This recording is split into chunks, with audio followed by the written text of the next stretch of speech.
Olá, boa tarde para você. Os ministros do Supremo Tribunal Federal se reuniram na manhã desta quarta-feira para uma sessão extraordinária. O principal assunto da pauta é uma ação direta de inconstitucionalidade que discute a necessidade da manifestação do Congresso Nacional sobre decisões do Supremo que determinam o afastamento de parlamentares, a exemplo do que ocorreu com o senador Aécio Neves. O repórter Gabriel Ciafrei acompanhou a sessão e tem outras informações. Boa tarde, Gabriel. Em que pé está esse julgamento? Oi, Érica, boa tarde para você, boa tarde a todos. Até agora, o ministro Edson Fachin leu o relatório do processo. Requerentes e interessados também se manifestaram no plenário e o ministro Fachin já leu o voto. Nessa ação direta de inconstitucionalidade, 3 partidos políticos pedem que o Supremo declare constitucional a análise por parte do Congresso Nacional em até 24 horas, quando qualquer parlamentar for afastado das funções públicas. Vamos acompanhar na reportagem todos os detalhes desse julgamento. O Partido Progressista, o Partido Social Cristão e o Solidariedade entraram com ação direta de inconstitucionalidade no ano passado. Os argumentos dos requerentes é de que cabe às casas legislativas decidirem sobre o afastamento de parlamentares, seja por prisão ou aplicação de outras medidas restritivas pela Justiça. Para os requerentes, quando isso acontece, o processo deve ser encaminhado para análise do Legislativo em até 24 horas. Eles também consideram os afastamentos uma inovação jurídica e interferência do Judiciário no Poder Legislativo. O advogado do PP destacou a independência dos poderes e a preservação do mandato parlamentar. Um dos grandes pilares da preservação do regime democrático é a harmonia dos poderes, a independência e a harmonia dos poderes. Numa democracia, a interpretação tem que ser que este mandato há de ser preservado sempre e permitido sempre o seu exercício. A função dele é uma função pública, sim, mas uma função pública diferente de todos aqueles que fazem concurso público porque eles estão ali em decorrência do mandato popular. O advogado do Senado Federal, interessado no processo, também se manifestou em plenário.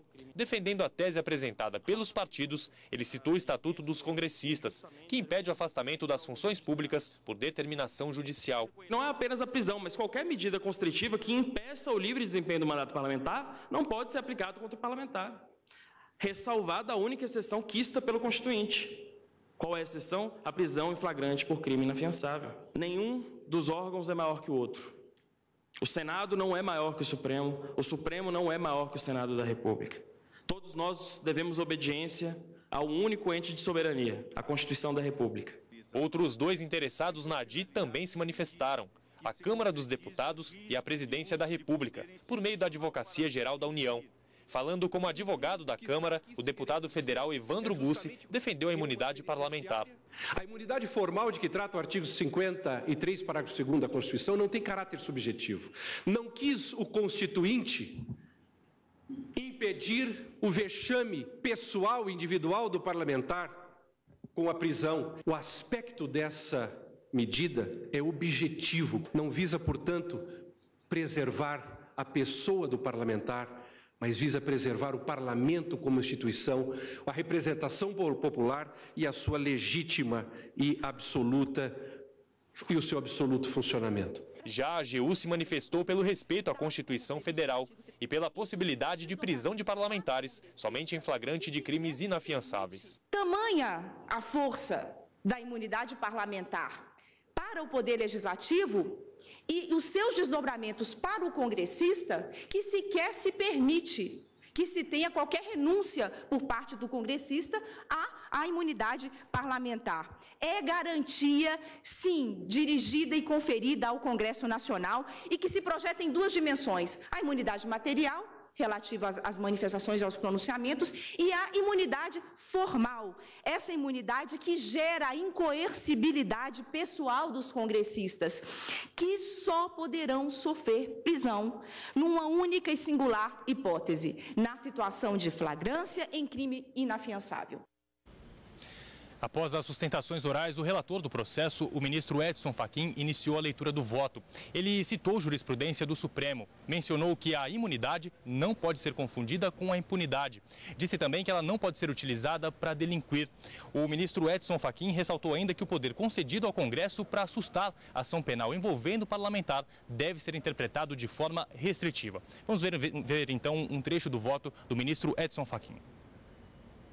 Não se pode, com a devida vênia de posicionamentos contrários, extrair das competências atribuídas pela Constituição da República às casas do Congresso Nacional para decretar a perda do mandato parlamentar igual competência para sustar medidas cautelares decretadas pelo Poder Judiciário. Não se pode extrair competência, mesmo implícita, para